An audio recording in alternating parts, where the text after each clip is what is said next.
नमस्कार, मेरा नाम है अमिताभ और दृष्टि पीसीएस की पेशकश स्पेशल करंट अपडेट में आपका स्वागत है। कि जैसा कि आप जानते हैं कि यह प्रोग्राम हमारा साप्ताहिक है और इसमें हम सप्ताह भर की महत्वपूर्ण करंट अफेयर की खबरों को लेकर आपके सामने आते हैं जो कि आपकी परीक्षा में सहायक होती हैं। तो चलिए शुरू करते हैं आज के एपिसोड को। देखते हैं पहला प्रश्न कौन सा है। तो पहला प्रश्न है कि हाल ही में बिहार के गया में ब्रह्मयोनी पहाड़ी पर किस औषधीय पौधे की खोज की गई है जिसे मधुमेह रोधी जड़ी बूटी के रूप में भी जाना जाता है। तो देखिए, डायबिटिक के लिए, जो लोग डायबिटिक पेशेंट होते हैं उनके लिए यह औषधि काफी महत्वपूर्ण है।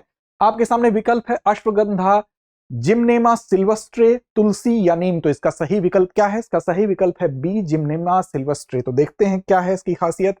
देखिए, हाल ही में शोधकर्ताओं की एक टीम जो है उसने शोध की और बिहार के गया जिले में ब्रह्मयोनी पहाड़ी पर कई औषधीय पौधों की खोज की गई, जिसमें कि एक पौधा यह भी था जिसका नाम है जिम्नेमा सिल्वेस्ट्रे। अब इस पौधे की खास बात क्या है कि जो विशेष रूप से जो लोग डायबिटिक पेशेंट होते हैं उनके लिए ये काफी महत्वपूर्ण है। क्यों?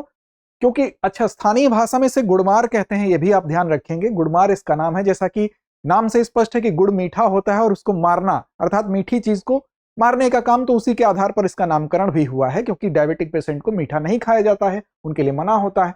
अब देखिए, शुगर लेवल को कंट्रोल ये कैसे करता है। दरअसल इसमें कुछ ऐसे तत्व पाए जाते हैं जो कि जब शरीर के अंदर जाते हैं तो हमारे चयापचयी क्रियाओं को इस प्रकार से प्रभावित करते हैं कि मीठा खाने की इच्छा ही कम हो जाती है।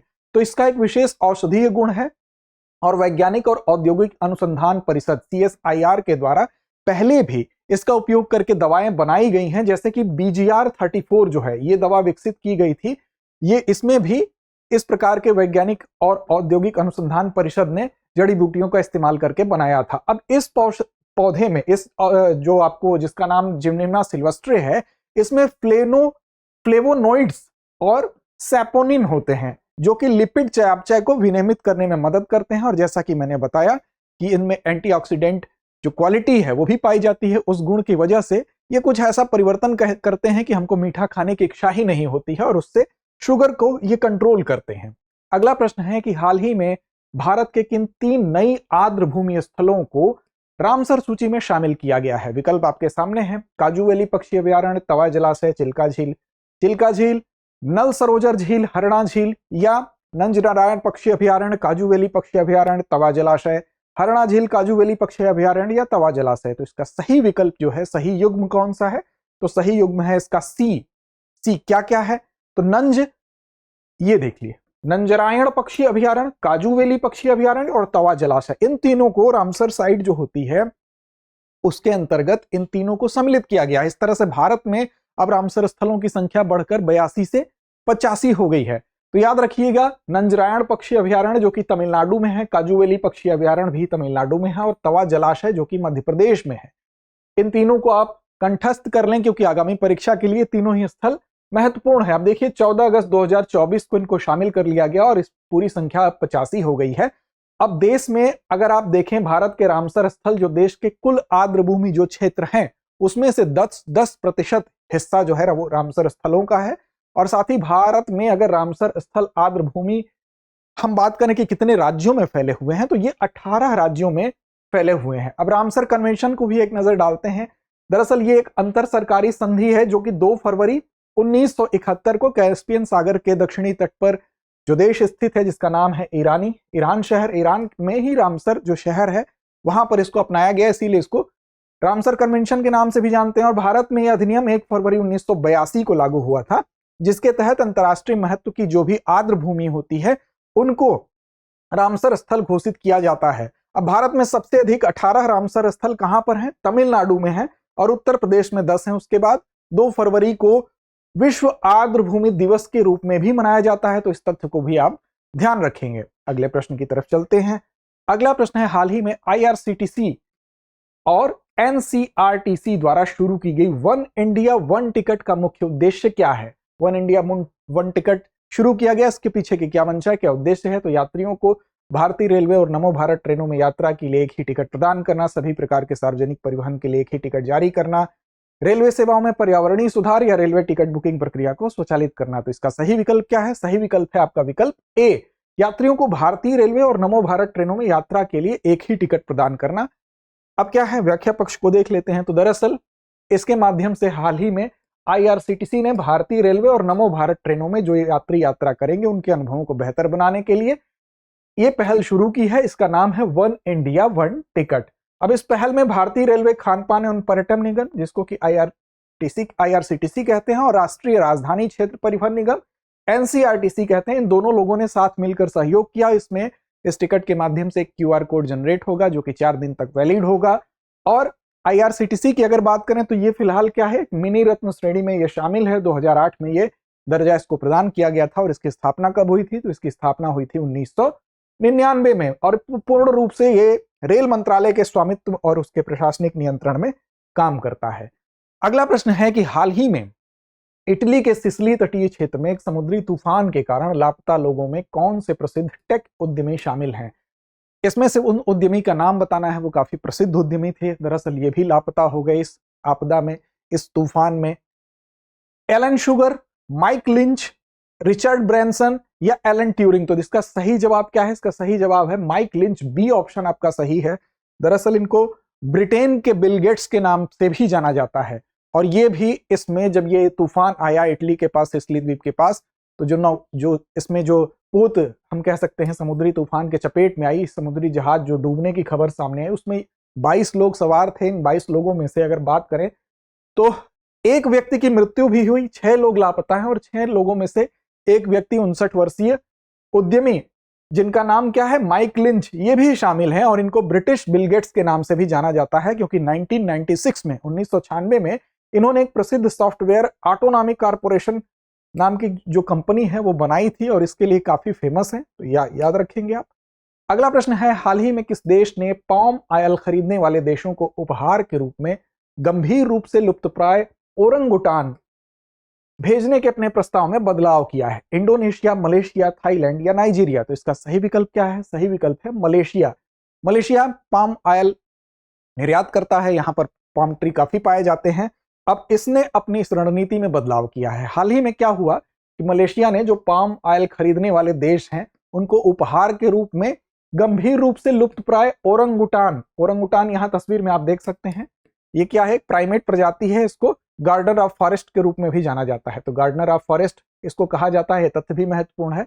तो इसने क्या किया कि मलेशिया ने ओरंगुटान भेजने का अपना जो प्रस्ताव था उसमें बदलाव कर दिया है। पहले ये था कि हम जब पाम ऑयल भेजेंगे उसके संग ये भी भेजेंगे, उसमें बदलाव किया। बदलाव क्या किया? अब नए प्रस्ताव के अनुसार मलेशियाई पाम ऑयल के आयातकों को एक या अधिक ओरंगुटान को प्रायोजित करने की पेशकश की जाएगी।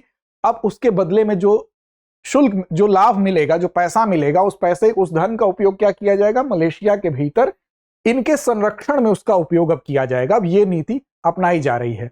अब मलेशिया विश्व का दूसरा सबसे बड़ा पाम ऑयल उत्पादक है, ये भी आप ध्यान रखेंगे। और इस उद्योग की वजह से जो वनों की कटाई हो रही थी उससे जोड़ के इसको देखा जा रहा है, जिससे कि ओरंगुटान के आवास को नुकसान हो रहा था। अब ओरंगुटान एक प्राइमेट प्रजाति है और इसे गार्डनर ऑफ फॉरेस्ट कहा जाता है। ये शुरू में मैंने आपको बता दिया था। इनका जीवन काल लगभग 50 वर्ष होता है, तो 50 वर्ष तक ये ओरंगुटान जीवित रहते हैं। अगला प्रश्न है, हाल ही में आंध्र प्रदेश के अनकापल्ली में, स्थान याद रखेंगे, एक फार्मा कंपनी थी, एसेंसिया नाम था। एसेंटिया हिंदी में लिखा गया, एसेंसिया उसका सही प्रोनाउंसिएशन होगा। वहां पर हुए विस्फोट का प्रमुख कारण क्या था, आपसे पूछा जा रहा है। आपके सामने विकल्प हैं, बेंजीन रिसाव, एथाइनल गैस रिसाव, MTBE का रिसाव या अमोनिया गैस का रिसाव। तो यहाँ के रिएक्टर में विस्फोट हुआ, फार्मा कंपनी थी, SEZ था, स्पेशल इकोनॉमिक जोन था। वहां पर विस्फोट के बाद अब किसको कारक माना जा रहा है, किसको जिम्मेदार माना जा रहा है? तो सही विकल्प आपका सी है, MTBE। क्या है MTBE? तो देखिए, ये आंध्र प्रदेश के अनकापल्ली में जब फार्मा कंपनी में, एसेंसिया में जब भयंकर विस्फोट हुआ, उसका कारण माना जा रहा मिथाइल ट्राइब्यूटाइल ईथर को। इसका मुख्य कारण ये माना जा रहा है। इसका उपयोग क्या होता है? तो इसका उपयोग आपने गैसोलीन में, पेट्रोल में देखा होगा कि उसके ऑक्टेन नंबर को बढ़ाने के लिए होता है, जिससे उसकी दहन क्षमता बेहतर हो जाती है। इसके अलावा इसको विलायक के तौर पर भी इस्तेमाल किया जाता है, पथरी को गलाने में भी इसका इस्तेमाल किया जाता है। अब उस घटना में 17 लोगों की मृत्यु हुई, लगभग 35 से ज्यादा लोग घायल हो गए। ये ज्वलनशील तरल पदार्थ होता है और आइसोब्यूटालीन और मेथेनॉल का मिश्रण होता है। इसका उपयोग, जैसा कि मैंने बताया, पित्त की जो पथरी होती है, गॉलब्लैडर स्टोन होता है, उसको घोलने के लिए भी किया जाता है। और ये 1980 के दशक से इसका उपयोग अनलेडेड गैसोलीन के लिए भी एक योजक के रूप में किया जाता है। जैसा कि मैंने आपको बताया, उसको मिलाने से उसकी ऑक्टेन संख्या बढ़ती है, उसकी दहन क्षमता बढ़ती है। हालांकि इसका पर्यावरणीय नुकसान भी है, उसको ले लेकर भी समय पर सवाल उठते रहे हैं। अगला प्रश्न है, हाल ही में रूस के कमचटका प्रायद्वीप, कहां का कमचटका प्रायद्वीप? तो रूस का। इसके तट पर हुए 7 तीव्रता के भूकंप के बाद कौन सा ज्वालामुखी सक्रिय हुआ? यहां पर भूकंप आया रूस के कमचटका प्रांत में, और वहां पर इस प्रायद्वीप में भूकंप के बाद यहां पर एक ज्वालामुखी था जो कि पहले से ही काफी सक्रिय था, उसमें और तेजी देखी गई। कौन सा ज्वालामुखी है? तो कीलाउआ ज्वालामुखी, माउंट वेसुवियस, शिवलुच ज्वालामुखी या माउंट सेंट हेलेंस? तो सही विकल्प सी है, शिवलुच ज्वालामुखी इसका सही आंसर है। देखिए आप, रूस का जो जहां पर यह घटना हुई ये वो स्थल है, मैप में आप देख सकते हैं। रूस का ये कमचटका प्रायद्वीप है, 7 तीव्रता का यहाँ पर भूकंप आया। यहाँ पर काफी सक्रिय ज्वालामुखी है जिसका नाम है शिवलुच। इसमें विस्फोट हो गया और राख का गुबार इतना तगड़ा विस्फोट था कि 5 किलोमीटर ऊपर तक गया, ऊंचाई तक फैला। इसके लिए यहाँ पर जो कोड होता है, कोड रेड की चेतावनी भी जारी की गई। और शिवलुच ज्वालामुखी की अगर बात करें तो कमचटका प्रायद्वीप में स्थित एक सक्रिय ज्वालामुखी है, और ये 2 मुख्य हिस्से हैं, एक प्राचीन है और एक युवा है। जो युवा है उसमें लगातार विस्फोट होते रहते हैं, अर्थात ये काफी सक्रिय है जहां पर यह घटना हुई। रूस के कमचटका प्रांत को आप याद रखेंगे। अच्छा, जहां पर कुछ विशेष घटना होती है उस स्थान को मैप में आप जरूर देखें, क्योंकि उससे संबंधित भौगोलिक प्रश्न भी आपसे पूछे जा सकते हैं। अगला प्रश्न है, हाल ही में पूर्वोत्तर हस्तशिल्प और हथकरघा विकास निगम को किस उत्पाद के लिए ओकोटेक्स्ट प्रमाणन प्राप्त हुआ है? ऊन के लिए, कपास के लिए, एरेसिल्क के लिए, लिनन के लिए? तो सही विकल्प एरेसिल्क के लिए है। अब देखिए, पूर्वोत्तर हस्तशिल्प और हथकरघा विकास निगम है, NEHHDC, इसको ये सर्टिफिकेट दिया गया है।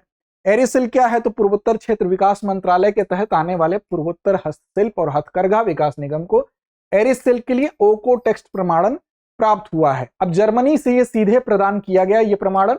इसकी घोषणा भारत के 78वें स्वतंत्रता दिवस के अवसर पर की गई, तो ये फैक्ट भी याद रखेंगे। इस प्रमाणन के द्वारा क्या होगा? जो पारंपरिक शिल्प कौशल है उसको बढ़ावा मिलेगा, उसको प्रोत्साहन मिलेगा, और वैश्विक मंच पर इसकी स्थिति और स्ट्रांग होगी और मजबूत होगी। एरेसिल्क की जहां तक बात है तो दुनिया का एकमात्र वीगन रेशम माना जाता है। इस रेशम के उत्पादन में क्या होता है? इसको नैतिक उत्पादन माना जाता है, क्योंकि यहाँ पर जो कोकून निकलता है नेचुरल तरीके से, उसी से रेशम बनाया जाता है।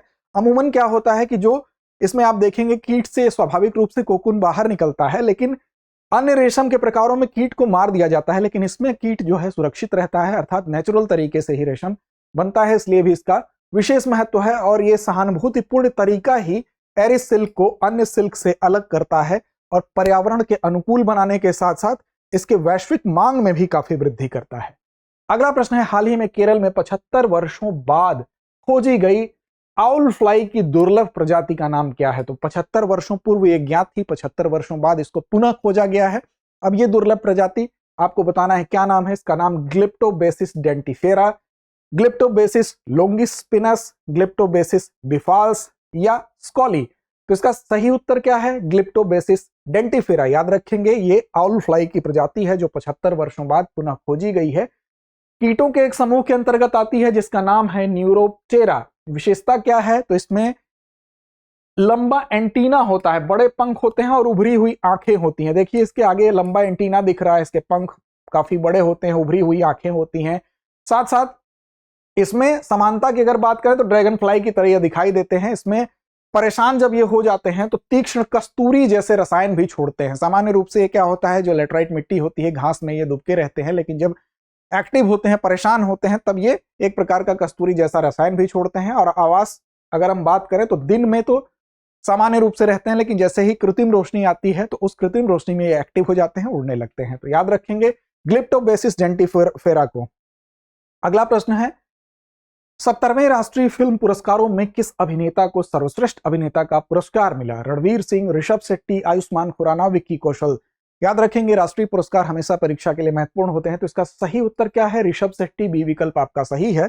70वां राष्ट्रीय फिल्म पुरस्कार किस वर्ष के लिए दिया गया? ध्यान रखेंगे 2022 के लिए प्रदान किया गया। कहां प्रदान किया गया? तो नई दिल्ली के नेशनल मीडिया सेंटर में 70वां राष्ट्रीय फिल्म पुरस्कार। क्रम भी याद रखेंगे। अब इसमें ऋषभ शेट्टी जो थे, इनको किस मूवी के लिए दिया गया? कांतारा फिल्म में इनके लिए इन्होंने जो अच्छा अभिनय किया उसके तौर पर बतौर सर्वश्रेष्ठ अभिनेता इन्हें चुना गया। इसके अलावा नित्या मेनन तिरुचिदम्बरम, मानसी पारेख द कक्ष एक्सप्रेस के लिए सर्वश्रेष्ठ अभिनेत्री का पुरस्कार जीतने में भी सफल रही। साथ ही साथ सूरज बड़जात्या को ऊंचाई मूवी के लिए सर्वश्रेष्ठ निर्देशक का पुरस्कार मिला। सर्वश्रेष्ठ फीचर फिल्म की बात करें मनोरंजन की श्रेणी में तो कांतारा को दिया गया। सर्वश्रेष्ठ हिंदी फिल्म की बात करें तो गुलमोहर को दिया गया, चूंकि क्षेत्रीय फिल्मों को भी पुरस्कार दिया जाता है तो हिंदी भाषा की बात इसलिए कर रहे हैं कि स्टेट पीसीएस में आप हिंदी भाषी बेल्ट के हैं तो ये आपसे पूछा जा सकता है।